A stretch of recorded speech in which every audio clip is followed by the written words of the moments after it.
இதாங்க நம்ம அரசியல் இன்னைக்கு நம்ம பேசுறது இதுதான். இது மக்கள் புரிஞ்சுக்கணும். இந்த F3 ரேஸ் அவங்க நடத்துற ரேஸ்னால யாருக்கு என்ன வெங்காயம் என்ன பிரயோஜனம்? வீடு இல்லாதவங்களுக்கு வீடு வருதா?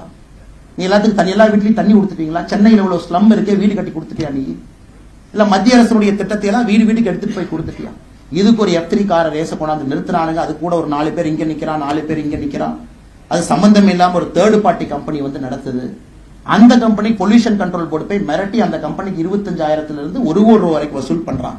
இப்ப நிறைய பேர் சொல்லுவாங்க அண்ணாமலை வந்து அமர் பிரசாத் ரெட்டி க்ளோஸ் அப்படின்னு. உங்களுக்கு தெரியும், இன்னைக்கு தமிழிசைக்கா தான் கட்சி கூட்டு வந்தது. இந்த ஒரு பெரிய உண்மையை வந்து இன்னைக்கு தமிழிசைக்கா தன்னுடைய சொந்த வாயிலேயே சொல்லிட்டாங்க. தமிழிசைக்கா தான் திருமணமும் செஞ்சு வச்சாங்க. அதுவும் அக்காவே இன்னைக்கு சொல்லிட்டாங்க. ஒரு பையன் ஸ்கூலுக்கே போக மாட்டான். ஒரு டீச்சர் அம்மா கேட்பாங்க, ஏன் தம்பி ஸ்கூலுக்கு போல? அம்மா வயிற்று வலி அப்படி. இது வந்து திங்கக்கிழமை போன வாரம். இந்த வாரம் போக மாட்டான்.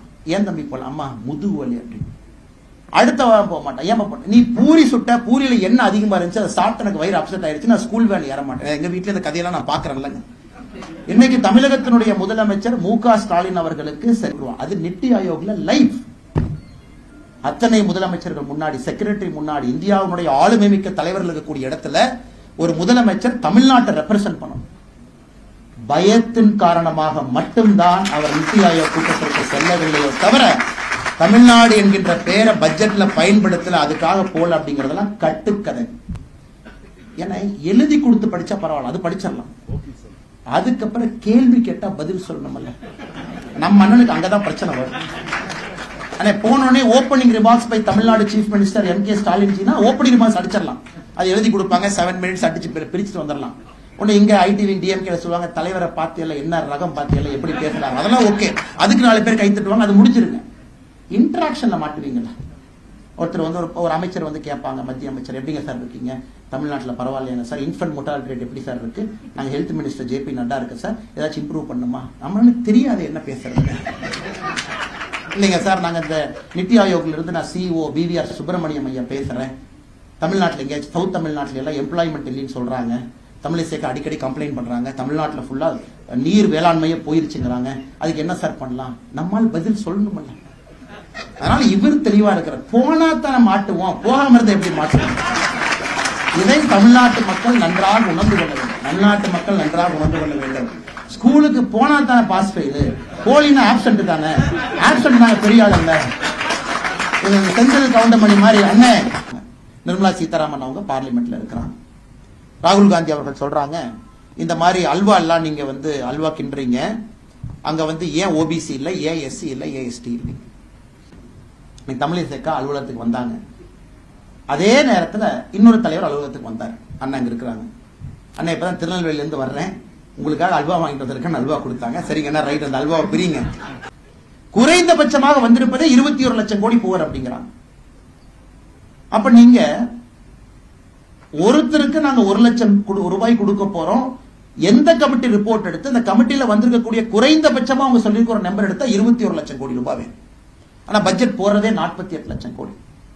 அதுல 3 லட்சம் கோடி ரூபாய் பெண்களுக்கும் குழந்தைகளுக்கும் ஒதுக்கப்பட்டிருக்கிறது. 1,52,000 கோடி ரூபாய் விவசாய பெருமக்களுக்கு, டிஃபென்ஸுக்கு 1.5 லட்சம் கோடி, எஜுகேஷனுக்கு 90,000 கோடி, 50,000 கோடி, ஹெல்த்துக்கு. இதெல்லாம் நீ கூட்டு கழிச்சு பார்த்தா ஒரு நாட்டை நடத்தணும். அதனால் நாட்டை நடத்த தகுதி இல்லாதவர்கள், நாட்டை நடத்த தெரியாதவர்கள் வாய்க்கு வருவதை பேசுவதுதான் ராகுல் காந்தி அவருடைய பேச்சு. தமிழக பாஜக தலைவர் திரு அண்ணாமலை அவர்களை தலைமையாகி அன்போடு அழைக்கிறோம். அன்பார்ந்த பெரியவர்களே, தாய்மார்களே, இந்த மேடையின் மீது இருக்கக்கூடிய அற்புதமான நம்முடைய தலைவர்களே, விருந்தினர்களே, உங்கள் அனைவருக்கும் என்னுடைய மாலை வணக்கத்தை தெரிவித்துக் கொள்கின்றேன். அன்பு சகோதரர் திரு அமர் பிரசாத் ரெட்டி மற்றும் அன்பு சகோதரர் சஜித் லோகேஸ்வரன் இருவரும் இணைந்து கனெக்டிங் 1.4 பில்லியன் என்கின்ற அற்புதமான அந்த புத்தகத்தை எழுதி இன்று வெளியீட்டு விழா நடந்து கொண்டிருக்கிறது. அருமை சகோதர சகோதரிகளே, புத்தகம் நிறைய வெளியிடுறாங்க, புதுசு கிடையாதுங்க. அக்கா சொன்னது போல மோடி ஐயாவை பற்றி நிறைய புத்தகம் வந்திருக்கு, நிறைய லிட்டரேச்சர் வந்திருக்கு. ஆனா இந்த புத்தகம் வந்து நம்முடைய பாரத பிரதமர் நரேந்திர மோடி அவர்களை பற்றி வந்திருக்கக்கூடிய பல புத்தகங்கள்ல ஒரு மிக முக்கியமான ஒரு புத்தகமாக ஏன் இருக்கும் என்றால், இந்த புத்தகம் மற்ற புத்தகத்திலிருந்து மாறுபட்டிருக்கிறது. குறிப்பாக 10 ஆண்டு காலம் ஆட்சியில் இருந்து மறுபடியும் 5 ஆண்டு காலம் நம்முடைய மோடி அவர்களை இந்திய மக்கள் தேர்வு செஞ்சிருக்கிறாங்க. அப்ப 10 ஆண்டு காலம் அவர் செய்திருக்கக்கூடிய திட்டங்கள், கொண்டு வந்திருக்கக்கூடிய திட்டங்களை ஒரு டிஸ்பேஷனேட் அனாலிசிஸ், அந்த திட்டத்தினால என்ன பயன், அதனால நாடு எப்படி மாறி இருக்கு, மேனேஜ்மெண்ட் பை அப்ஜெக்டிவ் அப்படிம்பாங்க, MBO அப்படின்னு ஒரு டேர்ம் பயன்படுத்துவாங்க. அதாவது திட்டம் வந்தாச்சு, 5 வருஷங்களுக்கு திட்டத்தை பார்த்தோம்னா அதனால என்ன பயன், இந்த திட்டத்தினால எத்தனை பேர் பயனடைஞ்சிருக்காங்க, இந்த திட்டத்தினால நாட்டினுடைய வளர்ச்சியோ பொருளாதாரமோ இல்ல நாட்டினுடைய சமூக பிரச்சனைகளும் திட்டத்தின் மூலமாக தீர்ந்திருக்கிறதா அப்படிங்கிறது அந்த புக்கினுடைய அனாலிசிஸ். கனெக்டிங் 1.4 பில்லியன் என்கின்ற தலைப்புல ஒரு ரொம்ப டிஸ்பாஷனேட்டா 10 ஸ்கீம் எடுத்து மோடிஜி அவர்கள் கொண்டு வந்திருக்கக்கூடிய 10 திட்டங்களை கொண்டு வந்திருக்காங்க. ஒன்று ஸ்வச்ச பாரத்தில் ஆரம்பிச்சு ஜல் ஜீவன், வீடு வீட்டுக்கு தரக்கூடிய குடிநீரிலிருந்து, மோடி அவர்கள் ஃபீடிங் அ நேஷன், நம்முடைய ரேஷன் கடை மூலமாக மிச்ச திட்டங்கள் மூலமாக மக்களுக்கு கொண்டு வரக்கூடிய உணவுப் பொருட்கள், அதன் பிறகு ஹெல்த் கேர், குறிப்பாக மிடில் கிளாஸ் மக்களுக்கு அவருடைய வாழ்க்கை தரம் உயர்த்துவதற்கு செய்திருக்கக்கூடிய சாதனைகள், டிஜிட்டல் டிவைட். இன்னைக்கு பணக்காரங்க படிச்சவங்க கையில தான் ஒரு டெக்னாலஜி இருக்கும், ஏழை மக்கள் கையில டெக்னாலஜி இருக்காது அப்படிங்கறத முதலா ஜனநாயகத்துல ஒரு நாடு உடைச்சிருக்குன்னா இந்திய நாடு தாங்க உடைச்சிருக்கும். அதாவது பணக்காரனாக இருந்தாலும் ஏழையாக இருந்தாலும் டெக்னாலஜி 2 பேருக்கு கையில இருக்கும், 2 பேருமே அந்த டெக்னாலஜியை பயன்படுத்தலாம் அப்படிங்கிறது தான் பிரிட்ஜிங் த டிஜிட்டல் டிவைடை கொண்டு வந்திருக்காங்க.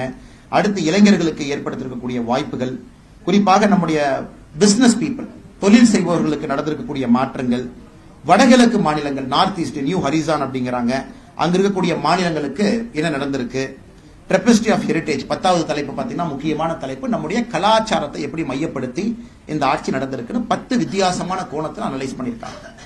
அதுல மிக முக்கியமானது இந்த திட்டம் மூலமாக என்ன மாற்றம் நடந்திருக்கு. உதாரணத்துக்கு பாருங்க, மோடி அவர்கள் 2014 ஆட்சிக்கு வந்த பொழுது இந்தியாவில் எத்தனை வீட்டில் கழிப்பறை இருந்துச்சுன்னு பாத்தீங்கன்னா, நகர்ப்புறத்துல 65% வீடுகள், கிராமப்புறத்துல 34% வீடுகள்.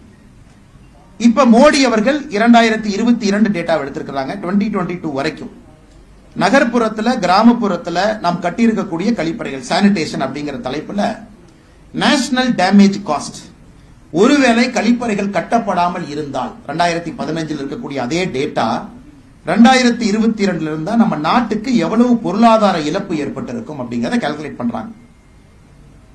பர்சன்டேஜ் ஆஃப் ஜிடிபி இது பாத்தீங்கன்னா கிட்டத்தட்ட இந்த ஜிடிபியே $4 trillion ஜிடிபி, இதுல 8% டேமேஜ் காஸ்ட் நமக்கு வந்திருக்கும். அப்படின்னா நீங்க 4.1 trillion 8% போட்டு பாருங்க, அவ்வளவு சுகாதாரம் சம்பந்தப்பட்ட பிரச்சனைகள் நமக்கு வந்திருக்கும்.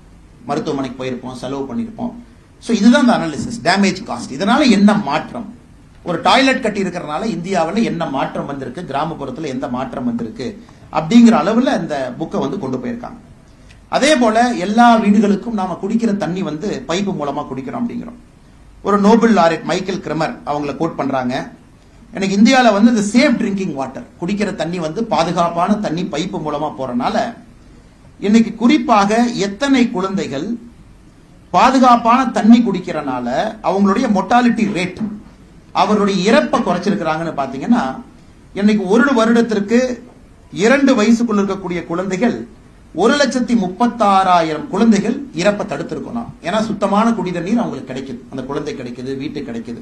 இது போன்ற பல விஷயங்கள் இந்த புக்கினுடைய சிறப்பம்சம். நம்முடைய முன்னாள் ஆளுநர் அக்கா தமிழிசை சவுந்தரராஜன் அவர்கள் சொன்னது போல பிராக்டிக்கலா சில இடத்துல பயனாளிகளுடைய பேட்டி, அவங்களுடைய வாழ்க்கை எப்படி மாறி இருக்கு, இந்த திட்டம் அவங்களுக்கு எப்படி பயன்படுது, இதன் மூலமாக என்ன ஒரு புதிய அவங்களுடைய வாழ்க்கை தரத்தை எப்படி உயர்த்தி இருக்கிறாங்க, அது இந்த புத்தகத்தினுடைய சிறப்பு. நிறைய புத்தகங்கள்ல பாத்தீங்கன்னா அவங்க அந்த ஆத்தருக்கு அந்த அப்ஜெக்டிவிட்டி இருக்காது. ஒரு 10 ஆண்டு காலம் முடிந்த பிறகு ஒரு 10 திட்டங்களை எடுத்து முழுமையாக அதை கண்காணித்து ஆராய்ந்து உலகத்தில் இருக்கக்கூடிய நிபுணர்கள் எல்லாம் அந்த திட்டத்தை பத்தி என்ன சொல்லியிருக்கிறாங்க அப்படிங்கறத தொகுத்து ஆசிரியர் பெருமக்கள் நமக்கு அந்த புத்தகத்தை எழுதி கொடுப்பதற்கான வாய்ப்பு குறைவு. ஆனா இங்க நம்முடைய அருமை சகோதரர் அமர் பிரசாத் ரெட்டி அவர்களும் சஜித் லோகேஸ்வரன் அவர்களும் இருவரும் இணைந்து இந்த பெரிய காரியத்தை பண்ணியிருக்கிறாங்க. 10 ஆண்டுகள் கழித்த பிறகு எப்படி இருக்கு அப்படின்னு. இது நிறைய பேருக்கு ரொம்ப முக்கியங்க. இன்னைக்கு அரசியலை பொறுத்த வரைக்கும் 5 ஆண்டுகளுக்கு ஒரு முறை மக்களை நாம பார்க்கும் பொழுது மக்கள் எப்பொழுதும் கேட்கிறது புதுசா என்ன பண்ண போறீங்க அப்படின்னு. ஏன்னா ஜெனரலா ஓட்டர்ஸ்க்கு ஒரு ஜனநாயகத்தில் எப்பொழுதுமே எவ்வளவு செய்திருந்தாலும் கூட அவங்க திருப்தி பட மாட்டாங்க. உண்மைதான், திருப்தி படக்கூடாது, அவங்க புதுசா கேட்கணும். ஏன்னா திருப்தி பட்டுட்டாங்க அப்படின்னா நம்ம அடுத்த இடத்தை நோக்கி நகர்வதற்கான வாய்ப்பு இல்லை என்ற அர்த்தம். எப்பொழுதுமே வாக்காளர் பெருமக்கள் கேட்கணும், அடுத்து என்ன பண்ண போறீங்க, என்ன செஞ்சீங்க அப்படிங்கறத தாண்டி அடுத்து என்ன செய்ய போறீங்க அப்படின்னு. So politics is always forward looking. இப்ப செஞ்சிருப்போம், அடுத்த 5 வருஷங்க, அடுத்த 5 வருஷங்க, இப்படியே தான் அரசியல் போகும். அப்படி இருந்தாலும் கூட நாம் செய்திருப்பது மக்களுக்கு பிரயோஜனமா இருக்கா இல்லையா அப்படின்னு யாராச்சும் ஒரு அனாலிசிஸ் பண்ணணும். அது நடந்திருக்கு. எனக்கு தெரிஞ்ச இந்த புத்தகத்துக்கு இன்னும் ஒரு 5 ஆண்டுகள் கழிச்சு இதுக்கு ஒரு ஃபாலோ அப் தேவைப்படும். மறுபடியும் இந்த திட்டங்களை மறுபடியும் அவர்கள் மறுபடியும் அனலைஸ் பண்ணி, ஏன்னா அன்னைக்கு நாம சேச்சுரேஷன் நோக்கி போயிருப்போம். 99%, சில திட்டங்கள் 100% மக்களை சென்றடைஞ்சிருக்கும். இன்னும் நிறைய பாப்புலர் லிட்டரேச்சர் வந்திருக்கும். நிறைய பேர் வித்தியாசமான கோணத்துல அந்த திட்டத்தை பார்த்திருப்பாங்க. அப்படி இருக்கும் பொழுது இன்னும் 5 ஆண்டுகள் கழித்து இந்த புத்தகத்துக்கு நிச்சயமா ஒரு ஃபாலோ அப் தேவைப்படும். இன்னும் இதை கொஞ்சம் எக்ஸ்பேண்ட் பண்ணி, டேட்டா கொஞ்சம் அப்டேட் பண்ணி, இன்னைக்கு 2022க்கான டேட்டா அதுல இருக்கு. நம்ம 2024 ஆரம்பத்தில் இருக்கும். எப்பவுமே டேட்டா பாத்தீங்கன்னா கவர்மெண்ட் ஆஃப் இந்தியா 1 இயர் லேகா இருக்கும். அதை இன்னும் 5 ஆண்டுகள் கழித்து முழு தொகுப்பாக மோடி அவர்கள் 15 ஆண்டுகள் முடித்திருக்கும் பொழுது இன்னும் சிறப்பாக 2வது புத்தகம் வரும். அதற்கு முன்னோடியாக இந்த புத்தகம் வந்திருப்பதா தான் நான் பாக்குறேன். இது பாகுபலி 1ன்னு வச்சுக்கோங்களேன். அதுல கட்டப்பா யாரு கொன்னா அப்படிங்கிற மாதிரி ஒரு சஸ்பென்ஸ் வச்சு முடிச்சிருக்கிறாங்க. அதனால கட்டப்பா எப்படி செத்தாங்க அப்படிங்கிறதுக்கு அடுத்த இன்னும் 5 இயர்ஸ் கழிச்சு தான் நம்ம வெயிட் பண்ணணும். அது 2வது புத்தகத்தில் அது வரும் என்கின்ற முழு நம்பிக்கை எனக்கு இருக்கு. 2வது, இந்த புத்தகத்தை எத்தனை பேர் படிப்பாங்க? ஹானஸ்டா என்கிட்ட கேள்வி கேட்டீங்கன்னா, இன்னைக்கு புத்தகம் படிப்பவர்களுடைய எண்ணிக்கை குறைந்து கொண்டிருக்கிறது. ஏன்னா நம்ம எல்லாருமே சொல்றோம், இன்னைக்கு சோசியல் மீடியாவை யார் பயன்படுத்துறீங்களோ, ஒரு இளைஞனுடைய அட்டென்ஷன் ஸ்பேன் 40 செகண்ட்ஸ். 40 செகண்ட்குள்ள நீங்க ஒரு மெசேஜை கொடுத்தா மட்டும்தான் ஒரு இளைஞன் அந்த மெசேஜை கிரகித்து இதுதான் மேட்டர் அப்படின்னு புரிஞ்சுக்குவாங்க. அரசியலாக இருக்கட்டும், மார்க்கெட்டிங்கா இருக்கட்டும், ஒரு பெரிய பொருளாதாரம் யாராக இருந்தாலும் கூட அந்த 40 செகண்டுக்குள்ள அந்த மெசேஜ் எப்படி கொடுக்கணும், அதைத்தான் நீங்க போட்டி. அது ரீல் போடுறதா, இல்ல இது மாதிரி போடுறதா, இல்ல யூடியூப் ஷார்ட்ஸ் போடுறதா, இல்ல எப்படி ட்விட்டரை பயன்படுத்துறது, இன்ஸ்டாகிராமை பயன்படுத்துறது, எப்படி 40 செகண்ட்ஸ்க்குள்ள மெசேஜ் கொடுக்குது பாருங்க. நாமெல்லாம் பள்ளிக்கூடத்தில் படிக்கும் பொழுது 45 நிமிஷம் சொன்னாங்க. அதனாலதான் ஸ்கூல் பீரியட் 45 மினிட்ஸ் இருந்துச்சு. 45 நிமிஷத்துக்கு மேல அந்த குழந்தைக்கு வந்து கிரகிக்கக்கூடிய திறன் இருக்காது. அப்படிங்கிறனால 45 மினிட்ஸ்க்கு அப்புறம் ஒரு பீரியட். இன்னைக்கு உண்மையை சொல்ல வேண்டும் என்றால் வெரி டிஸ்ட்ராக்டட் வேர்ல்டு. ஒரு புத்தகத்தை எடுத்து 2-3 பேஜுக்கு மேல எத்தனை இளைஞர்கள், குழந்தைகள், பெண்கள், தாய்மார்கள் டிஸ்ட்ராக்ஷன் இல்லாம ஒரு 10வது பேஜுக்கு போக முடியும், டிஸ்ட்ராக்ஷன் இல்லாம 20வது பேஜுக்கு போக முடியும்னு கேட்டீங்கன்னா very few people can read it. அதனால 2வது மிக முக்கியமானது, புத்தகம் வந்திருக்கு. இன்னைக்கு நாம் எதற்காக பாரதிய ஜனதா கட்சியினுடைய அலுவலகத்துல, சென்னை அலுவலகத்துல நம்ம கட்சியினுடைய ஒரு பொறுப்பாளராக இருக்கக்கூடிய அமர் பிரசாத் ரெட்டி அவர்களுக்கு இந்த இடத்தை கட்சி எதற்காக இங்கே கொடுத்து இந்த நிகழ்ச்சி இங்க நடத்துறோம் அப்படின்னாங்க, இதை என்கரேஜ் பண்றோம். பாரதிய ஜனதா கட்சியில் இன்னும் புத்தகங்கள் நிறைய பேர் எழுதணும் அப்படிங்கிற செய்தி இதன் மூலமாக நாங்கள் தெரிவிக்கின்றோம். நிறைய எழுதுங்க, கட்சி அலுவலகம் உங்களுக்காக இருக்கிறத பயன்படுத்திக் கொள்ளுங்க, எக்ஸ்பர்ட்டை கூப்பிட்டுங்க, வித்தியாசமான பார்வையா பாருங்க, கிராமப்புறத்தை பாருங்க, அரசியலை பத்தி எழுதுங்க. நிறைய புத்தகங்கள் வர வர ஒன்று புத்தகம் எழுதுறவங்களுக்கு முதல்ல கிளாரிட்டி கிடைக்கும். ஏன்னா வாழ்க்கையில 3 விஷயம் கஷ்டங்கண்ணா. 1 கல்யாணம் பண்றது, 2வது வீடு கட்டுறது, 3வது புத்தகம் எழுதுறது. இந்த 3 மிக மிக கடினமான வேலை. இந்த கல்யாணம் பண்றது பாத்தீங்கன்னா நம்ம கான்ட்ரிபியூஷன் ரொம்ப குறைவா இருக்கும். அப்பா அம்மா, அந்த பக்கம் அப்பா அம்மா இருப்பாங்க, அவங்க எல்லாம் பார்த்து நிறைய மேரேஜ் அரேஞ்ச் மேரேஜ்ல இருக்கிறனால இப்போதைக்கு ஆவரேஜா கல்யாணம் நடந்துரும். மாப்பிள்ளையோ பொண்ணோ ஒரு பொண்ணை பாத்துக்கிறாங்க, மாப்பிள்ளையை பாத்துக்கிறாங்க, கல்யாணத்தன்னைக்கு போறாங்க, அவ்வளவுதாங்க. சோ அதுல நம்ம கான்ட்ரிபியூஷன் கம்மியா இருந்தாலும் தந்தை தாய்க்கு அது கஷ்டம் அப்படிங்கறத நம்ம சொல்றோம். இந்த கல்யாணம் பண்றது தந்தை தாய்க்கு கஷ்டம். யாரோ ஒருத்தர் வந்து லவ் மேரேஜ் பண்ணிக்கிறாங்கன்னா அதுக்குள்ள போவே விரும்பல, எவ்வளவு கஷ்டம் உங்களுக்கு தெரியும். சோ கல்யாணம் பண்றது ரொம்ப கஷ்டம். 2வது வீடு கட்டுறது. நீங்க வீட்டை ஆரம்பிக்கும் போது ஒரு மாதிரி போவீங்க, வீட்டை முடிக்கும் போது ஒரு மாதிரி போவீங்க. ஆரம்பிச்சதுக்கு முடிச்சதுக்கு சம்பந்தமே இருக்காது. காரணம் காலம் மாறி இருக்கும், சூழ்நிலை மாறி இருக்கும். அவங்க தான் பல்ல கடிச்சிட்டு அந்த வீட்டை கட்டி முடிச்சிருப்பாங்க. 3வது புத்தகம் எழுதுவது. ஏன்னா புத்தகம் பாத்தீங்கன்னா உண்மையை சொல்ல வேண்டும் என்றால், யார் இங்கே புத்தகம் எழுதியிருக்கின்றீர்களோ, நீங்க ஆரம்பிச்சது ஒரு மாதிரி இருக்கும், இடையில தாட் மாறும், கொஹரன்ஸ் மாறும். நீங்களே பாதி புத்தகம் எழுதுனதுக்கு அப்புறம் உங்களுக்கே உங்க புத்தகத்தை பிடிக்காது, மறுபடியும் புத்தகத்தை முதல்ல இருந்து எழுதுவீங்க. பப்ளிஷர் நிறைய பிரச்சனை பண்ணுவாங்க. சோ ஒரு புத்தகம், முதல் புத்தகம் வந்து ரொம்ப கடினம். ஏன்னா 2வது 3வது உங்களுக்கு வந்துடும். ஏன்னா you know the tricks of the trade. ஆனால் 3 கடினமான விஷயங்கள் வாழ்க்கையில. அதுல மிக முக்கிய கடினம் இந்த புத்தகத்தை எழுதுவது. அந்த புத்தகத்தை எழுதக்கூடிய சாதனையை செய்திருக்கக்கூடிய இருவருக்கும் என்னுடைய நெஞ்சார்ந்த நல்வாழ்த்துக்களை இந்த நேரத்தில் தெரிவித்துக் கொள்கின்றேன். இன்னும் நிறைய புத்தகத்தை எழுதுங்க, நிறைய விஷயங்களை பாருங்க, வித்தியாசமான ஒரு கோணத்துல பார்வையில பாருங்க. அதையெல்லாம் பார்த்தால் மட்டும்தான் நிறைய லிட்ரேச்சர் வேணுங்க சார். தமிழ்நாடு பொறுத்த வரைக்கும் இன்னைக்கு நாம் இருக்கக்கூடிய அந்த சித்தாந்தம், நாம் சார்ந்திருக்கக்கூடிய சித்தாந்தம், நாம் செய்யக்கூடிய அரசியல் வெற்றி பெற வேண்டும் என்றால் நிறைய லிட்ரேச்சர் இந்த பக்கம் வரணும். திராவிடியன் பாலிடிக்ஸ் பாத்தீங்கன்னா லிட்ரேச்சர் அதிகமா இருக்கு, நிறைய இருக்கு. கிட்டத்தட்ட 70 ஆண்டு காலமாக நிறைய புத்தகங்கள் எழுதியிருக்கிறாங்க, பேச்சுக்கள் இருக்கு. சோ நிறைய பப்ளிக் கன்சம்ஷன் இருக்கு. சோ இந்த பக்கம் நீங்க அவர்களை தாண்டி நீங்க அரசியல ஜெயிக்க வேண்டும் நினைச்சீங்கன்னா இந்த பக்கம் லிட்ரேச்சர் நிறைய வரணும், புத்தகங்கள் நிறைய வரணும், நிறைய எழுத்தாளர்கள் உருவாகணும், நிறைய பேச்சுக்கள் பப்ளிக் போரத்தில் இருக்கணும்.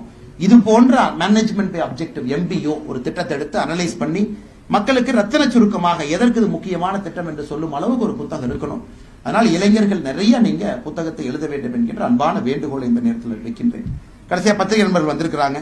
அரசியல் பேசணும், அரசியல் பேசாம நாம் இருக்க முடியாது. ஏன்னா புத்தக வெளியீட்டு விழாவாக இருந்தாலும் கூட பத்திரிகை நண்பர்களுக்கும் நம்முடைய அன்பு சொந்தங்களுக்கும் கூட சில விஷயங்களை தெளிவுபடுத்துவதற்கு ஒரு வாய்ப்பு.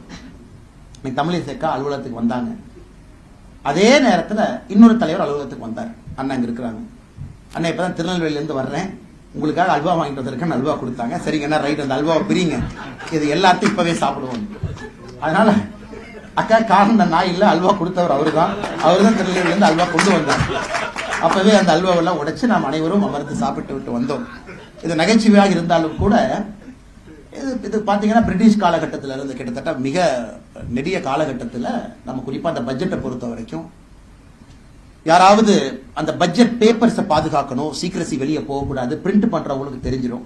அதனால சில பேர் பாத்தீங்கன்னா அந்த பட்ஜெட் பிரிண்டிங் ரூம்குள்ளேயே தங்கிக்குவாங்க. அவங்க வெளியே வர முடியாது. அவங்க ரூம்ல போட்டு அடைச்சு வச்சிருவோம். பார்லிமெண்ட்டுக்கு அந்த பட்ஜெட் பேப்பரோட தான் திறந்தெல்லாம் வெளியே வருவாங்க. அது ஒரு ட்ரெடிஷன், இந்த அல்வா செய்யக்கூடிய ஒரு ட்ரெடிஷன். அதனால அவர்களோடு இந்த அன்பை எல்லாம் பரிமாறி இதெல்லாம் பட்ஜெட் ப்ராசஸ் எல்லாம் முடிஞ்சு வெளியே வந்த பிறகு மறுபடியும் அவர்களுக்கு உணவளித்து, அதனால இன்னைக்கு என்ன ராகுல் காந்தி அவங்க புரிஞ்சுக்கலீங்கன்னா, இந்த பட்ஜெட்டுங்கிறது பல பேர் சேர்ந்து உருவாக்கி இருப்பது. யாரோ ஒரு பேர் 2 பேர் சேர்ந்து உருவாக்குனது இல்லைங்க. நிதியமைச்சர் அவர்கள் பாராளுமன்றத்தில் பட்ஜெட்டை பிரசன்ட் பண்றாங்க. அதெல்லாம் நல்லா புரிஞ்சுக்கணும். அந்த வார்த்தையை பார்த்தீங்கன்னா presenting a budget. So it is not making a budget. So பார்லிமெண்ட்ல அவங்க பட்ஜெட்டை பிரசன்ட் பண்றாங்க. அப்ப இந்த பட்ஜெட்டை யாரு உருவாக்குனது? ஸோ ராகுல் காந்தி அவர்கள் நேற்று சொன்னாங்க, இங்க பாருங்க நான் போட்டோவை கொண்டு வந்திருக்கேன் அப்படின்னு ஒரு போட்டோவை காமிச்சாங்க. இவர்கள் எல்லாம் தான் இந்த பட்ஜெட்டை உருவாக்குனாங்க. ஸோ இந்த போட்டோவை பாருங்க, இதுல ஓபிசியை காணா, நம்முடைய பட்டியல் சமுதாய சகோதர சகோதரிகளை காணா, இவங்களை காணா, அவங்களை காணா, நான் பெரிய பிரச்சனை பண்ண போறேன், சக்கரவியூவை நான் உடைச்சே தீருவேன் அப்படின்னு ரொம்ப ஆர்ப்பாட்டம் பண்ணாங்க பார்லிமெண்ட்ல. ஆனால் ராகுல் காந்தி அவர்கள் 2 விஷயத்தை நன்றாக புரிந்து கொள்ள வேண்டும். ஒன்று, இந்த பட்ஜெட்டை உருவாக்கியவர்கள் இந்திய மக்கள் எல்லோரும் சேர்ந்துதான். காரணம், 48 லட்சம் கோடி ரூபாய்க்கான பட்ஜெட். அந்த 48 லட்சம் கோடி, இந்த பட்ஜெட்ல மிக முக்கியம் என்னன்னா வருமானம். இந்த வருமானத்தை நாம் எல்லாம் சேர்ந்து உருவாக்கி கொடுத்திருக்கோம் அரசனுடைய சட்டத்திட்டங்களுக்கு கட்டுப்பட்டு. அதான் பல பேர் பல ப்ராசஸ் இன்டராக்ஷன்ல கவர்மெண்ட்டுக்கு வந்து பல விதத்துல போகுது. ஒரு மினிஸ்ட்ரியும் டிமாண்ட் வைப்பாங்க, ஒரு அமைச்சரவையும் கேட்பாங்க, அதெல்லாம் போகும். சிஐஐ வைப்பாங்க. நம்மை போன்ற சாதாரண மக்கள் நாங்க ஏகப்பட்ட சஜஷன் நாம கொடுக்கிறோம், கட்சி சார்பா, பொதுமக்கள் கொடுக்குறீங்க. அதெல்லாம் போன பிறகு அது பல லெவல்ல டிஸ்கஸ் ஆகி அது பட்ஜெட்னு ஒன்று உருவாகி அதை பிரசன்ட் பண்றாங்க. ஆனால் ராகுல் காந்தி அவர்களை பொறுத்தவரை அவர் என்ன நினைச்சிட்டாங்கன்னா, அது காங்கிரஸ் கட்சி ஆபீஸ் நினைச்சிட்டாங்க. அதாவது ஒரு 4 பேர் உட்கார்ந்து இந்தியாவை இத்தனை காலமாக எப்படி ஆண்டார்களோ அது போலதான் பட்ஜெட்டை செய்வாங்களான் இருக்கு. 4 பேர் உட்கார்ந்து அல்வா சாப்பிட்டு பட்ஜெட்டை பண்ணி நம்ம கையில கொடுத்துட்டாங்க அப்படின்னு. அடிப்படை புரிதல் என்பதே ராகுல் காந்தி அவர்களுக்கு இந்த பட்ஜெட்டை பொறுத்தவரை குறைவு. இரண்டாவது, ஒரு விஷயத்தை நன்றாக புரிந்து கொள்ள வேண்டும். பண்டிட் ஜவஹர்லால் நேரு அவர்கள் எல்லா மாநில முதலமைச்சர்களுக்கு கடிதம் எழுதினாங்க, நான் ரிசர்வேஷனை அப்போஸ் பண்றேன், ரிசர்வேஷன் வந்துட்டாவே குவாலிட்டி வராது அப்படிங்கிறது ஜவஹர்லால் நேரு அவர்கள் லெட்டர்ல மாநிலத்தினுடைய முதலமைச்சர்களுக்கு எழுதியிருக்கிறாங்க. அவருடைய தந்தையார், ராகுல் காந்தியுடைய தந்தையார் ராஜீவ் காந்தி அவர்கள் மண்டல் கமிஷனுடைய அறிக்கை எதிர்த்தார். காரணம், மண்டல் கமிஷனை கொடுத்துட்டீங்கன்னா it will open up a can of worms அப்படின்னா. மண்டல் கமிஷன் அறிக்கையை மட்டும் ஏத்துக்கிட்டோம்னா ஒரு புழு இருக்கக்கூடிய டப்பாவை திறந்து விட்டுருவீங்க, இதெல்லாம் இந்தியாவுடைய ஒருமைப்பாட்டை கெடுத்து விடும், ரிசர்வேஷன்லாம் கொடுக்க கூடாது. இது ராகுல் காந்தி அவர்களுடைய குடும்பத்துல 2 நபர்கள் ஒரு ரிசர்வேஷன் நேரடியாக எதிர்த்தாங்க. ஒருத்தவங்க மண்டல் கமிஷன் ரிப்போர்ட்டையே சமர்ப்பிக்க கூடாது. அதன் பிறகு விபி சிங் ஐயா வந்து அதை சமர்ப்பிச்சாங்க. எல்லோருக்கும் தெரியும் மண்டல் கமிஷன் ரிப்போர்ட் யாரு காலத்துல உருவானுச்சு, அது யாரை கொண்டு வந்தாங்க, எதற்காக காங்கிரஸ் கட்சி அதை தாக்கல் செய்யவில்லை என்பது எல்லோருக்கும் தெரியும். அது வந்த பிறகுதான் முதலா ஓபிசி அப்படிங்கிற கிளாசிபிகேஷன்ல ஐஏஎஸ் அதிகாரிகள், ஐபிஎஸ் அதிகாரிகள் ரெக்ரூட் ஆகிறாங்க மண்டல் கமிஷன் ரிப்போர்ட் வந்த பிறகு. மண்டல் கமிஷன் ரிப்போர்ட், அதாவது இதற்கு முன்பு உருவான, உதாரணத்துக்கு நீங்க பாத்தீங்கன்னா 1989 மண்டல் கமிஷன் ரிப்போர்ட் வந்துச்சு. 91-92 ரிசர்வேஷன் ஆரம்பிக்குது. ரிசர்வேஷன்ல முதலா ஓபிசி, ஐஏஎஸ், ஐபிஎஸ் அப்படிங்கிறவங்க 92-93 செலக்ஷன் ஆவாங்க. 2 வருஷம் ட்ரைனிங் போவாங்க. 95 ஃபர்ஸ்ட் போஸ்டிங் வரும். அவங்க செக்ரட்டரியா எப்ப வந்திருப்பாங்க, ஓபிசி அப்படின்னு எப்ப வந்திருப்பாங்கன்னா 2015 தான் செக்ரட்டரியே ஆரம்பிச்சிருக்கும். 2020 தான் செக்ரட்டரி ஆரம்பிச்சிருக்கும். ஏன்னா செக்ரட்டரியாக போவாங்க அவங்க 25 வருஷம் கிராஸ் பண்ணிருக்கணும். அப்ப இது எப்ப ஓபிசி ரிசர்வேஷன் இந்தியாவில் வந்துச்சு, மண்டல் கமிஷன் ரிஃபார்ம் வந்த பிறகு. அது வந்த பிறகுதான் ஒரு ஐஏஎஸ் அதிகாரிக்கு ஓபிசிங்கிற முத்திரை கொடுக்க முடியும். அதற்கு முன்னாடி ஓபிசி அதிகாரியாக இருந்தாலும் கூட அவர் ஓபிசிங்கிறத கேப்சர் பண்ணாத ஃபார்ம். எந்த ஃபார்ம்லயும் அவங்க கிளாஸ் கேட்க மாட்டாங்க, ஓபிசி கேட்க மாட்டாங்க. ஜெனரலா எஸ்சி எஸ்டி ரிசர்வ்டான்னு கேட்பாங்க. ஓபிசி என்பது வந்ததே 90 ஆரம்ப காலத்துல. அப்படி இருக்கும் பொழுது மத்திய அரசுல போய் நீங்க செக்ரட்டரி ஒரு கூகுள் டேட்டா பேஸ் எடுத்து செக் பண்ணி அல்லது நம்ம டிஓபிடி போர்ட்டல்ல போய் ஓபிசி அதிகாரிகள் எத்தனை பேர் இருக்காங்க நீங்க கவுண்ட் பண்ணி பார்த்தீங்கன்னா அது ஆரம்பிப்பதே 92 93 பேட்ச்ல இருந்து ஆரம்பிக்கும். நன்றாக நாம் புரிந்து கொள்ள வேண்டும். அதனால் ராகுல் காந்தி அவர்களுக்கு அடிப்படை செய்தி என்ன அப்படின்னா, இந்த ஓபிசி ரிசர்வேஷன் எப்ப வந்துச்சு, அதை தடுத்தது யார், அது தாமதமாக ஏன் வந்தது, அதன் பிறகு எப்ப இருந்து சிவில் சர்வீஸ் ரெக்ரூட்மெண்ட் ஆரம்பிச்சது, அதன் பிறகு ஒரு செக்ரட்டரியா வரணும் அப்படின்னா எத்தனை வருஷம் வேணும், 25 ஆண்டுகள் வேண்டும். அதுவும் மத்திய அரசுல நீங்க ஒரு உயரிய பொறுப்புல போய் உட்கார்றீங்கன்னா அந்த பேட்ச்ல சீனியர் மோஸ்டா இருப்பாங்க, பேட்சினுடைய முதல் 4-5 போஸ்ட்ல இருப்பாங்க.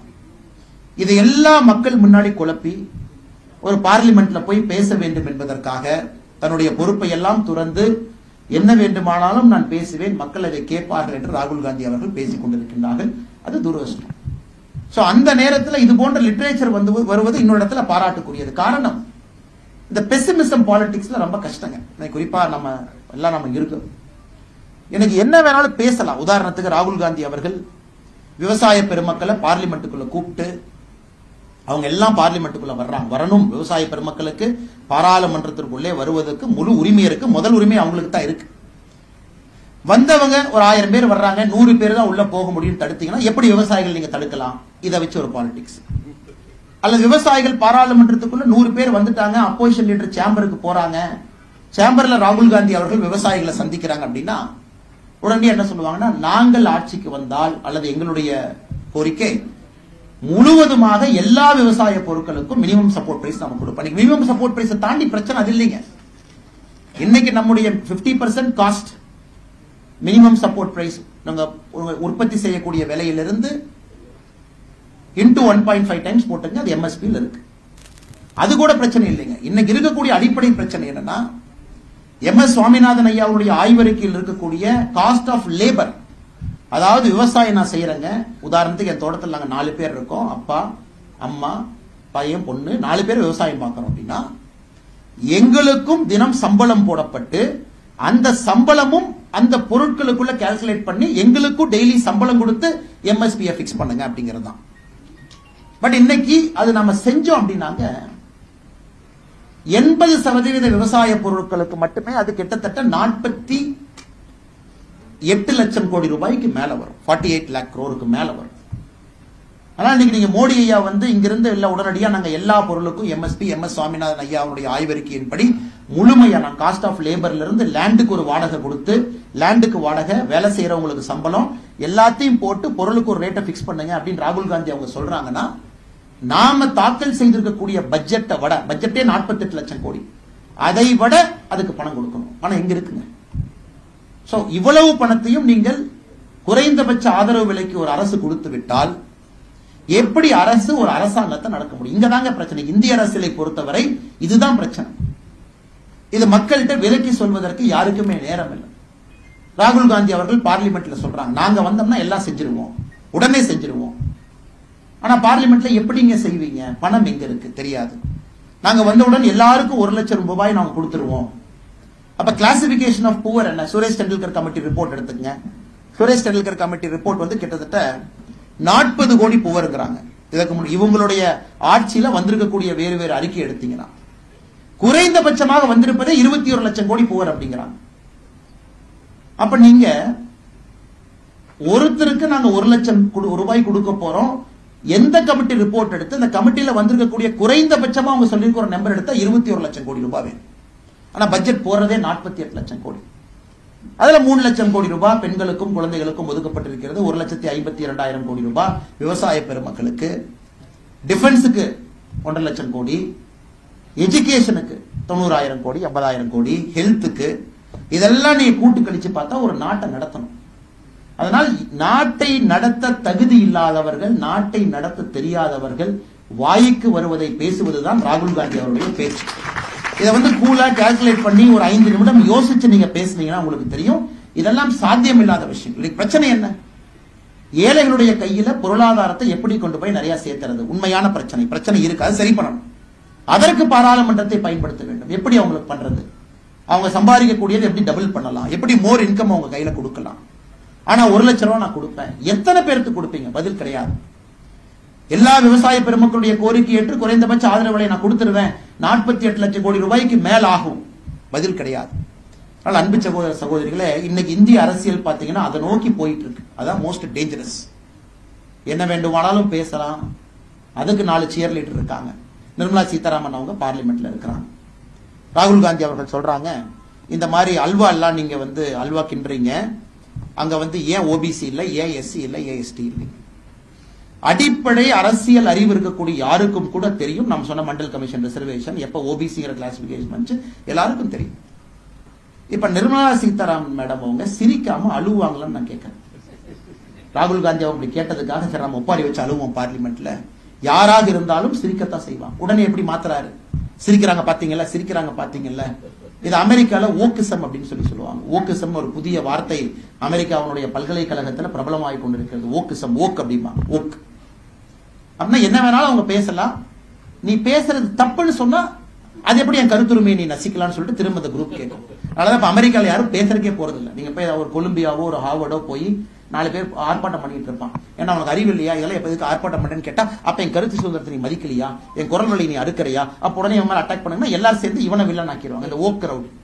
இன்னைக்கு ராகுல் காந்தி அவர்கள் இந்த ஓக்கிசத்தினுடைய தலைமை தலைவராக இருக்கிறார். இந்த ஓக்கிசம் குரூப்பினுடைய முதல் தலைவராக நான் என்ன வேண்டுமானாலும் நான் பேசுகிறேன். அதுதான் இன்னைக்கு இந்திய அரசனுடைய ஒரு துரதிருஷ்டவசமான ஒரு விஷயம்.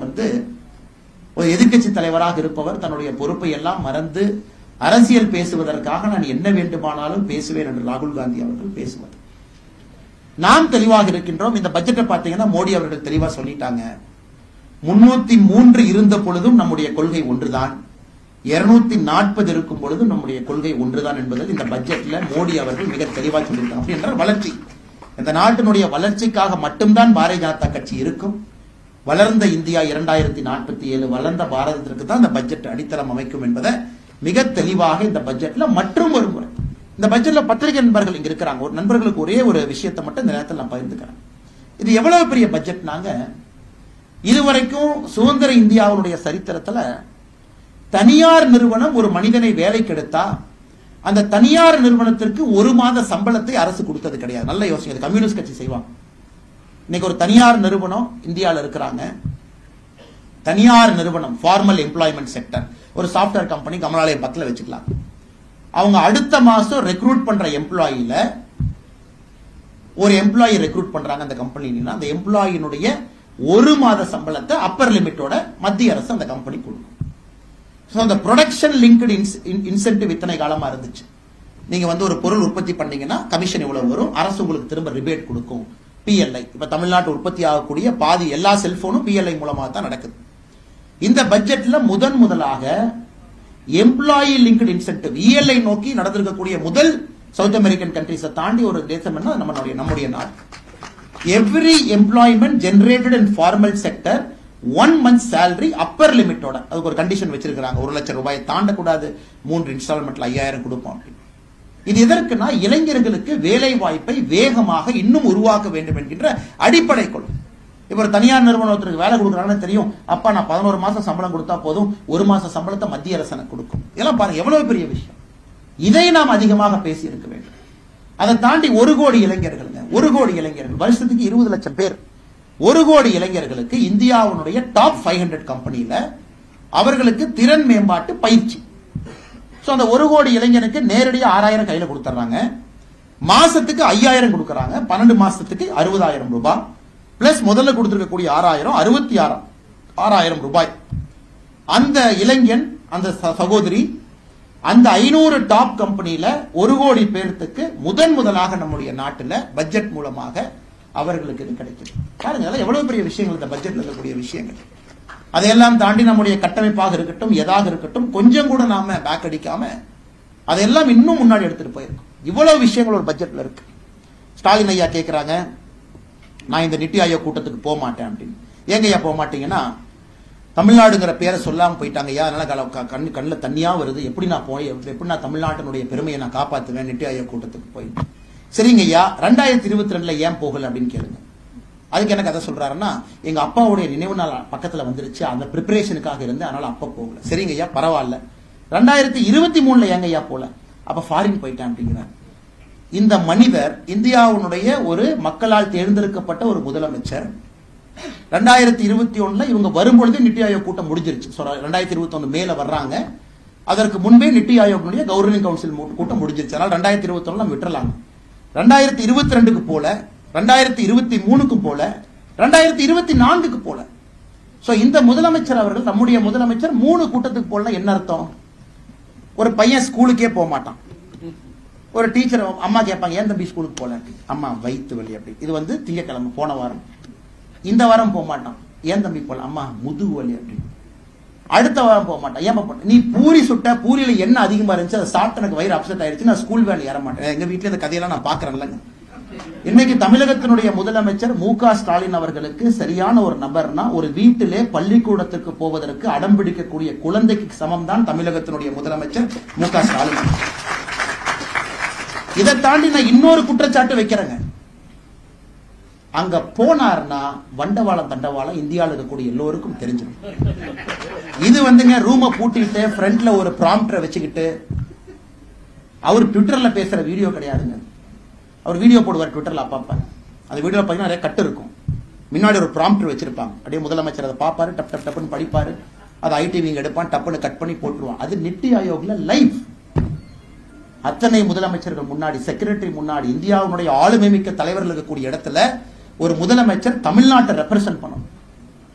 பயத்தின் காரணமாக மட்டும்தான் அவர் நித்தி ஆயோக் கூட்டத்திற்கு செல்லவில்லையோ தவிர, தமிழ்நாடு என்கின்ற பேரை பட்ஜெட்ல பயன்படுத்தல, அதுக்காக போல அப்படிங்கறதெல்லாம் கட்டுக்கதை. ஏன்னா எழுதி கொடுத்து படிச்சா பரவாயில்ல, அது படிச்சிடலாம். அதுக்கப்புறம் கேள்வி கேட்டா பதில் சொல்லணும்ல. நம்ம அண்ணனுக்கு அங்கதான் பிரச்சனை வரும். ஆனா போனோடனே opening remarks by Tamil Nadu chief minister M K. Stalin ஜினா ஓப்பனிங் ரிமார்க்ஸ் அடிச்சிடலாம். அது எழுதி கொடுப்பாங்க, 7 மினிட்ஸ் அடிச்சு பிரிச்சுட்டு வந்துடலாம். உடனே இங்க ஐடிவி டிஎம்கே சொல்லுவாங்க, தலைவரை பார்த்தியல்ல, என்ன ரகம் பார்த்தியல்ல, எப்படி பேசுறாங்க, அதெல்லாம் ஓகே. அதுக்கு 4 பேர் கை தட்டுவாங்க, அது முடிச்சிருங்க. இன்டராக்ஷன்ல மாட்டுவீங்களா? ஒருத்தர் வந்து ஒரு அமைச்சர் வந்து கேட்பாங்க, மத்திய அமைச்சர், எப்படிங்க சார் இருக்கீங்க, தமிழ்நாட்டில் பரவாயில்லையாங்க சார், இன்ஃபன்ட் மோர்டாலிட்டி ரேட் எப்படி சார் இருக்கு, நாங்கள் ஹெல்த் மினிஸ்டர் ஜே.பி. நட்டா இருக்கு சார், ஏதாச்சும் இம்ப்ரூவ் பண்ணுமா? நம்மளுக்கு தெரியாது என்ன பேசுறது. இல்லைங்க சார், நாங்கள் இந்த நித்தி ஆயோக்ல இருந்து நான் சிஇஓ பிவிஆர் சுப்பிரமணியம் ஐயா பேசுறேன்.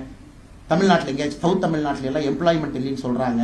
தமிழிசைக்கு அடிக்கடி கம்ப்ளைண்ட் பண்றாங்க. தமிழ்நாட்டில் ஃபுல்லா நீர் வேளாண்மையே போயிருச்சுங்கிறாங்க. அதுக்கு என்ன சார் பண்ணலாம்? நம்மால் பதில் சொல்லணும்ல. அதனால இவர் தெளிவா இருக்கிறார். போனா தானே மாட்டுவோம், போகாம இருந்தா எப்படி மாட்டுவோம்? இதை தமிழ்நாட்டு மக்கள் நன்றாக உணர்ந்து கொள்ள வேண்டும். தமிழ்நாட்டு மக்கள் நன்றாக உணர்ந்து கொள்ள வேண்டும். ஸ்கூலுக்கு போனா தானே பாஸ் ஃபெயில், போலினா ஆப்சென்ட் தானே. ஆப்சென்ட் நாங்க பெரிய ஆள் இல்ல. செஞ்சது கவுண்டமணி மாதிரி, அண்ணே நீ 8th பாஸ்னே, நான் 10th ஃபெயில் அப்படிங்கிற மாதிரி ஆப்சென்ட் இருந்தீங்கன்னா அது பெரிய கெத்து தானே. ஃபெயில்னா தானே பிரச்சனை நம்ம ஊர்ல. அதனால முதலமைச்சர் அவர்கள் செய்யக்கூடிய நாடகத்தை எல்லாம் தமிழக மக்கள் நன்றாக உற்று பார்த்துக் கொண்டிருக்கின்றார். அவர்கள் நடத்தக்கூடிய ஊடகத்தின் மூலமாக ஒரு வழி மேல் அப்படியே ஓட்டிக்கலாம். இன்னைக்கு எனக்கு தெரியும், இன்னைக்கு காலையில் நாங்கள் பாரதிய ஜனதா கட்சி சார்பாக ஒரு அறிக்கையை வெளியிட்டோம். ஒரு 70 கோடி ரூபாய்க்கு மதிப்பு வருமானமான ட்ரக்ஸ் வந்து மாட்டிருக்கு. திமுகவினுடைய ஒருதான் பேரு. இங்க பாருங்க, எல்லா மீடியா நண்பர்களுக்கும் டிஐபிஆர்ல இருந்து போன் பண்றாங்க, இந்த ட்வீட்டை மட்டும் செய்தியா போட்டுறாதீங்க என்ன அப்படின்னு. நண்பர்களுக்கு தெரியும், இன்னைக்கு ஊடக நண்பர்கள் இருக்கக்கூடிய பிரச்சனை பாவம். நான் பெரிதும் ஊடகத்தை மதிக்கிறேன். ஆனா இன்னைக்கு தமிழகத்துல வந்து ஜனநாயகத்தை பத்தி பேசக்கூடிய திராவிட முன்னேற்ற கழகம் புரிந்து கொள்ள வேண்டும். இவர்களை எதிர்த்து ஏதாச்சும் ஒரு ஊடகத்துல செய்தி போட்டாங்கன்னா அந்த ஊடகத்தை இவங்க என்ன பண்ணுவாங்கன்னு ஊடக நண்பர்களுக்கு தெரியும். அது காலத்தினுடைய கொடுமை. இவங்க இந்தியா ஃபுல்லா ஜனநாயகம் பேசுவாங்க. தமிழகத்துல ஊடகத்திற்கு உண்மையான சுதந்திரம் இருக்கான்னு கேட்டா கட்டாயமா இல்லை. ஏதாச்சும் செய்தி இங்க போட்டா எவ்வளவு அட்வர்டைஸ்மெண்ட் கொடுக்குறாங்க பாருங்க. இன்னைக்கு இன்னொன்னு போட்டிருக்கோம், இந்த ரேசிங் கார் ஏதோ ஒன்று போடுறாங்கல்ல, ரேசிங் கார் சார். அந்த பாத்தீங்கன்னா அந்த அகில் ரெட்டின்னு ஒருத்தர் தான் அந்த ரேசிங் கார் எல்லாம் அந்த கம்பெனி நடத்துறாரு. இந்த பொல்யூஷன் கண்ட்ரோல் போர்டு கொங்கு பகுதி, சென்னை முழுசா ஒரு ஆபீஸா ஏறிட்டு இருக்காங்க. என்ன சொல்றாங்க? அகில் ரெட்டி நடத்தக்கூடிய அந்த ரேசிங் கார் அந்த கம்பெனிக்கு பெரிய ஆளா இருந்தா 1 கோடி ரூபாய் கப்பம் கட்டணும், குறைந்தபட்சம் 25,000 பணம் கொடுக்கணும். பேன் கார்டை கொடுத்து பணம் கட்டின 10 பேர் நம்மகிட்ட சொல்லியிருக்காங்க, அண்ணே நான் பணம் கட்டிட்டேன், இதான் நான் கட்டின ரசீதி, அக்கௌண்ட் டிரான்ஸ்பர் பண்ணிருக்கேன், இந்த பேன் கார்டுக்கு எனக்கும் இந்த கம்பெனிக்கு சம்பந்தமே இல்லை, இது இந்த ரேசிங் ப்ரொமோஷன் ஒரு கம்பெனி, எங்கிட்ட எல்லாத்தையும் பொல்யூஷன் கண்ட்ரோல் போர்டு மிரட்டி பணம் வாங்குறாங்க. கரூர் உட்பட, கோயம்புத்தூர் உட்பட, ஈரோடு உட்பட, கொசுவலை கம்பெனி. இல்லாட்டி நான் உள்ள வந்து கை வச்சிருவேன். இப்படித்தான் இதான் நீங்க நடத்துற F3 ரேஸ் லட்சணமா? சென்னையில உதயநிதி ஸ்டாலின் பட்டத்தலைவர் ஒரு ரேஸ் நடத்தணும். மாநில அரசு 40 கோடி ரூபாய் இதுவரைக்கும் செலவு பண்ணியிருக்காங்க. அது அகில் ரெட்டி யாரு? ஆந்திர பிரதேசை சார்ந்த ஒருத்தர், ஒரு பெரிய கன்ஸ்ட்ரக்ஷன் கம்பெனியினுடைய மிகப்பெரிய ஒரு ஓனர். நீங்க அகில் ரெட்டின்னு கூகுள் பண்ணா தெரியும் அவங்க அப்பா யாரு. இந்தியாவுடைய பணக்கார வரிசையில முதல் 5ல் இருக்கிறார் இன்னைக்கு இந்தியாவில். நான் பேர் சொல்ல விரும்பல. அந்த பாண்ட் எல்லாம் நீங்க பார்த்தீங்கல்ல, எலக்ட்ரல் பாண்ட் எல்லாம், அவர் ஒரு பெரிய குடும்பத்தை சார்ந்தவர். அவர் உதயநிதி ஸ்டாலின் நண்பர். இதை தமிழ்நாடு மக்கள் புரிஞ்சுக்கணும். இதாங்க நம்ம அரசியல். இன்னைக்கு நம்ம பேசுறது இதுதான். இது மக்கள் புரிஞ்சுக்கணும். இந்த F3 ரேஸ் அவங்க நடத்துற ரேஸ்னால யாருக்கு என்ன வெங்காயம், என்ன பிரயோஜனம்? வீடு இல்லாதவங்களுக்கு வீடு வருதா? நீ எல்லாத்துக்கும் தனி, எல்லா வீட்லயும் தண்ணி கொடுத்துட்டீங்களா? சென்னையில் இவ்வளவு ஸ்லம் இருக்கே, வீடு கட்டி கொடுத்துட்டியா நீ? இல்ல மத்திய அரசுடைய திட்டத்தை எல்லாம் வீடு வீட்டுக்கு எடுத்துட்டு போய் கொடுத்துட்டியா? இதுக்கு ஒரு F3 கார ரேஸை கொண்டாந்து நிறுத்தினானுங்க. அது கூட ஒரு 4 பேர் இங்க நிக்கிறான், 4 பேர் இங்க நிக்கிறான். அது சம்பந்தம் இல்லாம ஒரு தேர்ட் பார்ட்டி கம்பெனி வந்து நடத்துது. அந்த கம்பெனி பொல்யூஷன் கண்ட்ரோல் போர்டு போய் மிரட்டி அந்த கம்பெனிக்கு 25,000 இருந்து 1 கோடி ரூபாய் வரைக்கும் வசூல் பண்றான். அதனால தான் நாங்கள் இந்த அறிக்கை விட்டிருக்கின்றோம். அந்த கம்பெனி அக்கவுண்ட் பப்ளிஷ் பண்ணட்டும். கடந்த 6 மாத காலமாக அந்த கம்பெனி உதயநிதி ஸ்டாலின் நேர்மைன்னு சொன்னா, திராவிட முன்னேற்ற கழகம் நேர்மைன்னு சொன்னா, அந்த ரேசிங் ப்ரமோஷன் கம்பெனி நாங்க இதோட பான் கார்டு நம்பரோட கொடுத்திருக்கோம். அந்த கம்பெனி வெளிப்படையாக நாளைக்கு காலையில இதாங்க 6 மாசங்களுடைய அக்கவுண்ட், இதுக்குள்ள எங்களுக்கு தமிழ்நாட்டுக்குள்ள 1 ரூபா பணம் வரலன்னு சொல்லிட்டு அடுத்த செகண்ட் அரசியல் விட்டு போயிடும். எத்தனை பேர்த்த மிரட்டி புடுங்கி ஊரா போய் பொல்யூஷன் கண்ட்ரோல் போர்டு வச்சு ரைடு விட்டு அந்த பணத்தை எல்லாம் இந்த ரேசிங் கண்ட்ரோல் கம்பெனிக்குள்ள போட வச்சு அதை ஒரு தேர்ட் பார்ட்டி கம்பெனி மாதிரி நடத்தி நீங்க F3 நடத்துறீங்கன்னா வெக்கமா உங்களுக்கு இல்லையான்னு தான் ஒரே ஒரு கேள்வியை கேட்கிறேன். வெட்கமாக இருக்க வேண்டும். இது போன்ற நிகழ்ச்சியை நடத்துவர்கள் கேட்டா இது பெருமை. அதை விட இந்த புத்தகத்தில் நாங்கள் கொண்டு வந்திருக்கக்கூடிய திட்டங்கள் பெருமை. கழிப்பறையிலிருந்து, குடி தண்ணீரிலிருந்து, அவர்களுக்கு கொடுக்கக்கூடிய மருந்திலிருந்து, இதெல்லாம் கஷ்டப்பட்டு கொடுக்கிறது சார். மக்களுடைய வரி பணத்தை சிந்தாம செதறாம திரும்ப மக்களுக்கு கொண்டு வந்து சேர்த்துற வேலை சாதாரண வேலை இல்லை. அர்த்த சாஸ்திரத்துல கௌட்டில்யா சொல்றார், கரப்ஷன் டிஃபைன் பண்றார் கௌட்டில்யா. அதாவது ஒரு தேனை எடுத்து ஒருத்தர் கொடுக்கிறாரு, கையில கொஞ்சம் தேன் ஒட்டி இருக்கும், அதை நக்கி சாப்பிட்டா அது கரப்ஷன் இல்லைங்களாமா. கரப்ஷன் டெபினிஷன் அர்த்த சாஸ்திரம் கௌட்டில்யா சொல்றாரு. அதனால அந்த பணத்தை ஹேண்டில் பண்றவன் கொஞ்சம் அதை சாப்பிட்டுக்கலாம், அதெல்லாம் ஓகே. அவனையும் சாப்பிட வேண்டாம் நீ சொன்னீங்கன்னா கவர்மெண்டே நடத்த முடியாது. ஆனா கௌட்டில்யாவையே தோற்கடித்து தேனாக இருந்தாலும் அதை வலிச்சு அதை அந்த பாத்திரத்துல போட்டு நாட்டு மக்களுக்கு கொடுக்கக்கூடிய ஒப்பற்ற ஒரு தலைவர் இருக்காருன்னா பாரத பிரதமர் நரேந்திர மோடி. இவங்க நம்ம கிட்ட ஊழலை பற்றி, ஜனநாயகத்தை பற்றி, ஹியூமன் ரைட்ஸை பற்றி இவங்க பாடம் எடுத்துக் கொண்டிருக்கின்றார்கள். அதனால் பத்திரிகை நண்பர்கள் இருக்கும்போது இந்த செய்தியை சொல்ல வேண்டும் என்பது என்னுடைய ஆசை. அப்படி இருந்தும் பத்திரிகை நண்பர்கள் கஷ்டத்துல வேலை பார்க்கறாங்க. நடுநிலை தவறாம மிகுந்த கஷ்டத்துல தான் அவங்களுடைய வேலை இருக்கு. ரொம்ப கஷ்டப்பட்டு தான் வேலை பார்க்கறாங்க. நியூஸ் என்ன போடணும், என்ன போடக்கூடாதுன்னு எத்தனையோ மிரட்டினாலும் கூட அதையெல்லாம் தாண்டி இன்னைக்கு பாரதிய ஜனதா கட்சி இந்த அளவுக்கு வளர்ந்து நிக்குதுன்னா தமிழகத்தினுடைய பத்திரிகை நண்பர்கள் தான் காரணம். எந்த மாற்று கருத்து இல்லை. அதை தாண்டி அந்த சத்திய சோதனையை தாண்டி அவங்க வேலை செய்யறாங்க. அதனாலதான் நண்பர் அமர் அவர்கள் பேசும்போது அதற்காகத்தான் அந்த வார்த்தையை நான் பேசுறேன். காரணம், ஒரு பத்திரிகையை குறை சொல்லிட்டு அடிச்சுட்டு போறது ரொம்ப ஈஸி. நிறைய பேர் கை தட்டுவாங்க. நீங்க பாத்தீங்கன்னா எப்பவுமே பவரை திட்டிட்டீங்கன்னா மக்கள் அதிகமா கை தட்டுவாங்க. போலீஸை திட்டணும், பவர் யாருக்கு இருக்கோ அவங்களை திட்டினா தான் எதிர்கட்சிக்கு எப்பொழுதுமே கைத்தட்டல்கள் அதிகமா கிடைக்கும். போலீஸை திட்டு, ஜேர்னலிஸ்ட் திட்டு, கவர்மெண்ட் திட்டு மக்கள் எப்பவும் பாராட்டுவாங்க. ஆனா அந்த பத்திரிகையை திட்டுவதற்கு முன்பு நாம் ஒன்று விஷயத்தை உணர்ந்து கொள்ள வேண்டும். எவ்வளவு கடினமான ஒரு சூழ்நிலையில பத்திரிகை நண்பர்கள் வேலை பார்க்கறாங்க. அதிலும் பாரதிய ஜனதா கட்சிக்கு ஒரு பெரிய ஊடக வெளிச்சத்தை கொடுத்திருக்கிறாங்க. அதிலும் குறிப்பாக அமர் பிரசாத் ரெட்டி போன்றவர்களுக்கு ஒரு பெரிய ஊடக வெளிச்சத்தை நம்முடைய பத்திரிகை நண்பர்கள் கொடுத்திருக்கிறாங்க. அதுல நிறைய பிரச்சனைகள் வரத்தான் செய்யும். ஏன்னா ஆத்தரை பத்தி 2 வார்த்தை சொல்லி நான் முடிச்சுக்கணும். காரணம் அதை பத்தி சொன்னா தப்பா போயிடும். இப்ப நிறைய பேர் சொல்லுவாங்க அண்ணாமலை வந்து அமர் பிரசாத் ரெட்டி க்ளோஸ் அப்படின்னு. உங்களுக்கு தெரியும், இன்னைக்கு தமிழிசைக்கா தான் கட்சி கூட்டு வந்தது. இந்த ஒரு பெரிய உண்மையை வந்து இன்னைக்கு தமிழிசைக்கா தன்னுடைய சொந்த வாயிலேயே சொல்லிட்டாங்க. தமிழிசைக்கா தான் திருமணமும் செஞ்சு வச்சாங்க. அதுவும் அக்காவே இன்னைக்கு சொல்லிட்டாங்க. நான் கோவிட் சமயத்துல ஒரு சின்ன பிரச்சனைக்காக ஹெல்த் மினிஸ்ட்ரியில ஒரு டாக்குமெண்ட் மூவ் பண்ணணும் அப்படிங்கறதுக்காக கேட்டேன். அப்ப அட்வைசர் இருந்தார், அஸ்வினி குமார்ஜிக்கு அட்வைசரா இருந்தார். மிக வேகமா ஒரு 16 crore உனக்கு மூவ் பண்ணி கொடுக்கணும், வேகமா ஒரு கன்சைன்மெண்ட் வரணும், தமிழ்நாடு அரசுக்கு வர வேண்டியது ஸ்ட்ரக் ஆகிருக்கு ஒரு மனிதாபிமான அடிப்படையில். அது வேகமாக செஞ்ச பொழுது இவரை பார்த்து ஒரு கவர்மெண்ட் ஆஃப் இந்தியாவில் இந்த பியூரோக்ரசி எல்லாம் தாண்டி யாரோ இளைஞன் இவ்வளவு வேகமா செயலாற்ற முடியுது. அதுக்கப்புறம் ஒரு காஃபி குடிக்கிறோமேன்னு சொல்லிட்டு நான் கூப்பிட்டேன். இந்த மாதிரி அண்ணாமலைங்க உங்களுக்கு பார்க்கணும், வாங்க ஒரு காஃபி சாப்பிடுவோம் அப்படின்னு. ஸோ முதல் முறையாக இந்த வேலை முடிந்த பிறகு கூப்பிட்டு அவர்கிட்ட ஒரு காஃபி குடிச்சதுக்கு அப்புறம் நான் சொன்னேன், எந்த ஊருன்னு கேட்டேன். இந்த மாதிரி எனக்கு ரெட்டின்னு சொன்னே கொஞ்சம் கன்ஃபியூஷன் ஆயிடுச்சு. முதல்ல ஒரு தெலங்கானாவா, ஆந்திராவா, தமிழ்நாடான்னு எனக்கு அது பெருசா பழக்கம் இல்லை. நான் ஒரு ஃபார்மல் ரோல் வர்றதுக்கு முன்னாடி சத்தியமா எனக்கு பெருசா பழக்கம் இல்லை. இவர் சொன்னா இல்லைங்க பிரதர், நான் இங்க தான் தமிழ்நாடு தான், எங்க அப்பா வந்து அங்க பிறந்தாங்க, இறந்துட்டாங்க, அம்மா இங்க வந்தாங்க. நான் சொன்னேன், நீங்க எல்லாருமே இந்த மாதிரி டெல்லியில போய் நான் ஏபிஎஸ்ஸா வேலை செய்யறேன், அட்வைசரா வேலை செய்யறேன் அப்படின்னா கட்சி எப்படி வளரும்? அது போல நான் பல பேர்த்த கொண்டு வந்தேன். பிருத்திவின்னு ஒரு தம்பி இருந்தார், அவரையும் அதே போல ஏபிஎஸ்ஸா இருந்தார். அவரையும் சொன்னேன், இந்த ஏபிஎஸ் வேலையெல்லாம் ஆகாது, ரிசைன் மட்டும் முதல்ல தமிழ்நாடு வந்து சேருங்க, கட்சி வளர்த்துவதற்கு பாடுபடுங்க, அதுக்கப்புறம் பெரிய பொறுப்பு வரும்பொழுது நீங்க திரும்ப டெல்லிக்கு போங்க. இன்னைக்கு ஏன் இளைஞர்கள் போய் அசிஸ்டன்ட் பிரைவேட் செக்ரட்டரியா நீங்க மத்திய அமைச்சர்களுக்கு வேலை பார்க்கறீங்க? உங்கள் நேரம் எல்லாம் இங்க கொடுங்கன்னு சொல்லிட்டு இழுத்துட்டு வந்ததுல இவ்வளவு ஒருத்தர். அதன் பிறகு எனக்கு தெரியும் அமர் பிரசாத் ரெட்டி அவர்கள், அவருடைய துன்பம் எனக்கு தெரியும். இன்னைக்கு தமிழ்நாட்டில் எப்பவுமே நான் டிடிவி தினகரன் ஐயா அடிக்கடி மேடையில் சொல்லுகின்ற வழக்கம், the most miss understood politician ஒரு வார்த்தையை சொல்லுவேன். டிடிவி தினகரன் கிட்ட நீங்க பர்சனலா பழகினா ஒரு வேறு மனிதர், பப்ளிக்ல வேற இமேஜ், அது கொஞ்சம் கொஞ்சமாக அந்த உண்மை வெளியே வந்து அது உடைந்து கொண்டிருக்கிறது. எனக்கு அதே போல ஒரு இமேஜ் அமர் பிரசாத் ரெட்டி உடைத்துக் கொண்டிருக்கின்றார். காரணம், ஒரு விஷயத்தை புரிந்து கொள்ள வேண்டும், அமர் பிரசாத் ரெட்டியை பொறுத்தவரை முடியாது என்கின்ற வார்த்தை கிடையாது. எதா இருந்தாலும் செய்வார். ஒரு கபடி மேட்ச் நடக்கணும், 51,000 டீமை கொண்டு வந்து தமிழ்நாடு முழுவதும் வச்சு நடத்துறதெல்லாம் சாதாரண வேலை இல்லைங்க. 234 தொகுதியிலும் அதில் தமிழ்நாட்டில் இருக்கக்கூடிய கபடி அசோசியேஷன் ஆதரவு பாரதிய ஜனதா கட்சி கொடுத்து அந்த நிகழ்ச்சி நடந்துச்சு. தமிழ்நாடு கவர்மெண்ட்டை எதிர்த்து அமைச்சர் கபடி அசோசியேஷன் பாரதிய ஜனதா கட்சிக்கு ஆதரவு கொடுத்து மோடி கபடி நடத்தினார். இது போன்ற பல விஷயம். ஆனால் இன்னைக்கு அமர் பிரசாத் ரெட்டியினுடைய பரிமாணம், ஒரு புதிய பரிமாணம், ஒரு எழுத்தாளராக, எழுத்தாளர்னு பார்த்தீங்கன்னா ஒரு ரிஃபைன்டு பர்சனாலிட்டி. அவர் ஒரு ஆத்தர் அப்படின்னாவே நம்ம வித்தியாசமா பார்ப்போம், ஏதோ படிச்சவராக இருக்கேன் அப்படின்னு. அதனால இன்னைக்கு அந்த பரிமாணத்துக்குள்ள வந்திருக்கிறாங்க. அதனால எப்பொழுதுமே இந்த மோடி அவர்களுக்கு பார்த்தீங்கன்னா, அவர் லீடர் ஆவதற்கு காரணம் அவருடைய experience, positive and negative experience. நல்லது கெட்டதெல்லாம் சேர்ந்துதான் ஒரு மனிதனை பதப்படுத்தி தலைவனாக உருவாக்கும். ஒரு மனிதனுக்கு கண்டிப்பா வளரும் பொழுது கெட்டது நடந்தே ஆகும். பத்திரிகை தாக்குதல் இருக்கணும், பத்திரிகையும் ஒரு பர்டிகுலர் ஆங்கிள் எழுதுறாங்க பாவம், ஏன்னா அவங்களுடைய சித்தாந்தம் அவங்களுக்கு இருக்கு. அதனால இன்னைக்கு இருக்கக்கூடிய இளைஞர்கள் யார் இன்னைக்கு நான் கஷ்டப்படுறேன், நான் ஊடக வெளிச்சத்தில் இருக்கேன், என் மேல நிறைய அட்டாக் இப்படி எழுதுறாங்க அப்படி எழுதுறாங்கன்னா தயவு செஞ்சு ஒரு வெல்கம் கிஃப்ட் எடுத்துங்க. Because it is shaping you. அது ஷேப் பண்ணல அப்படின்னா அந்த குச்சி வந்து நேரா வராதுங்க, அப்படியே வளைஞ்சு வளைஞ்சு போகும். அந்த மூங்கில் நேராக வர வேண்டும் என்றால் ஷேப் பண்ணணும்.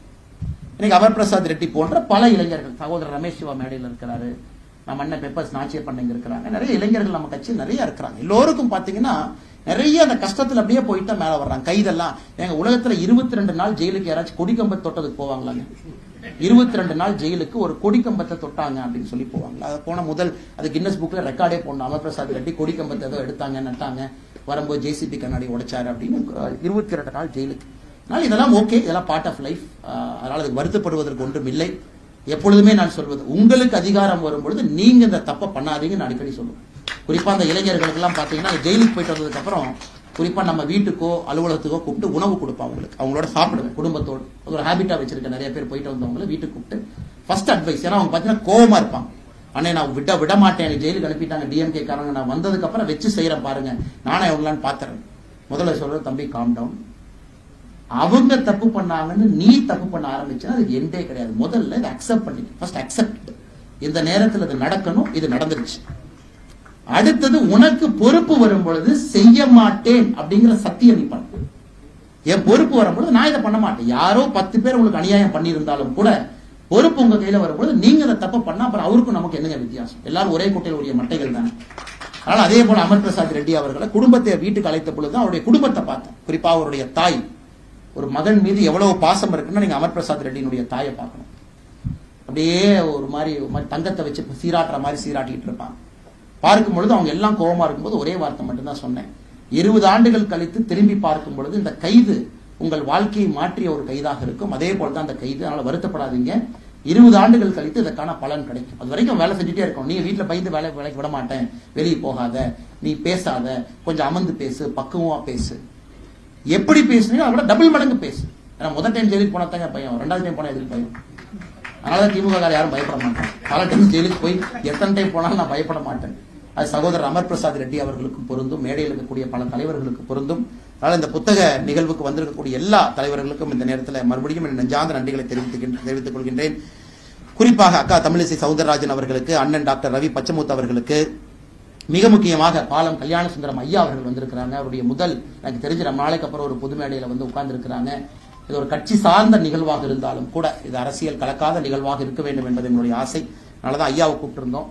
பாலம் கல்யாண சுந்தரம் ஐயா அவர்களுக்கும் இந்த நேரத்தில் நெஞ்சார்ந்த என்னுடைய நல்வாழ்த்துக்களை தெரிவித்து, எல்லா தலைவர்களுக்கும் நன்றி தெரிவித்து, புக்க படிங்க, நிறைய விஷயங்கள் இதுல இருக்கு. நீங்களும் ஒரு புத்தகம் எழுத முயற்சி பண்ணுங்க, தாய்மொழியில் எழுதுங்க, வெரி வெரி குட். இதுவும் தமிழ்ல பப்ளிகேஷன் அடுத்து வருது. ஆங்கிலத்தில் எழுதுங்க, நிறைய லிட்ரேச்சர் போகட்டும், நிறைய எழுதுங்க, எழுதுறது கூச்சப்படாதீங்க, நிறைய எழுத ஆரம்பிங்க, எழுத எழுத அது வந்துடும், மக்கள் நிறைய படிக்கணும். வாழ்க வளமுடன். பாரத் மாதா.